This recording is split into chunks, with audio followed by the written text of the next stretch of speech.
तेलुगू भाषा अभिवृद्धी सार्वजनिक ग्रंथालयामध्ये महामानव डॉक्टर बाबासाहेब आंबेडकर व ज्येष्ठ कविवर्य लक्ष्मीनारायण बोल्ली यांची जयंती साजरी करण्यात आली। ॲडव्होकेट श्रीनिवास कॅतम, अध्यक्ष पद्मशाली शिक्षण संस्था सोलापूर यांच्या शुभ हस्ते प्रतिमेचे पूजन करून दीप प्रज्वलन करण्यात आले। या प्रसंगी बोलताना श्रीनिवास कॅतम यांनी भारतीय घटनेचे शिल्पकार महामानव डॉक्टर बाबासाहेब आंबेडकर यांचे योगदान व त्यांचे सामाजिक कार्य याबद्दल त्यांचे मत व्यक्त केले। तसेच दिवंगत कविवर्य डॉक्टर लक्ष्मीनारायण बोल्ली यांचे मराठी व तेलुगू साहित्य क्षेत्रातील अतुलनीय कार्य याबद्दल त्यांनी विवेचन केले। या प्रसंगी ग्रंथालयाचे अध्यक्ष मल्लिकार्जुन कमटम, उपाध्यक्ष बालराज बोल्ली, सचिव तिप्पण्णा गणेरी, कवी नरेंद्र गुंडेली, शरद बोल्ली व ग्रंथपाल सौ विजयलक्ष्मी गुडूर व इतर सदस्य उपस्थित होते। తెలుగు భాష అభివృద్ధి సంఘం గ్రంథాలయ మాధ్యమంతో ఇక్కడ మనము ఈ దేశ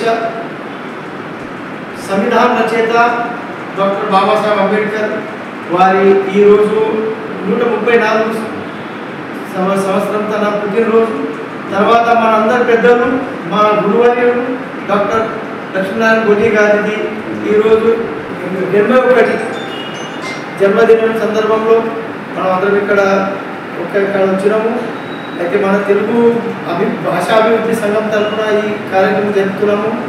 మన తెలుగు వాళ్ళకందరికీ ప్రతి తెలుగు వాళ్ళకి అభిమానం ఉండాలి। అట్లా ఎన్నో పనులు డాక్టర్ బోల్లి సార్ తర్వాత మన డాక్టర్ బాబాసాహెబ్ అంబేద్కర్ వీరిద్దరు మాధ్యమంతోనే అయినది।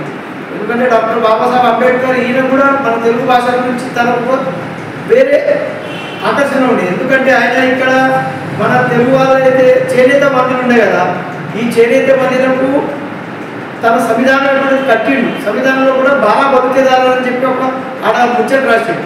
దాంట్లో నేతగాళ్లకు వాళ్ళు వేరే ప్రాధాన్యం ఇవ్వాలా అని చెప్పి ఆయన మనోచనకి అప్పుడు ఆయన విచారం పెట్టిండు। అందుకే ఇవాళ మనము ఒక వేరే కేటగిరీలో కూడా మనకు గవర్నమెంట్లో కూడా మనకు వేరే ఫెసిలిటీ దొరుకుతాయి।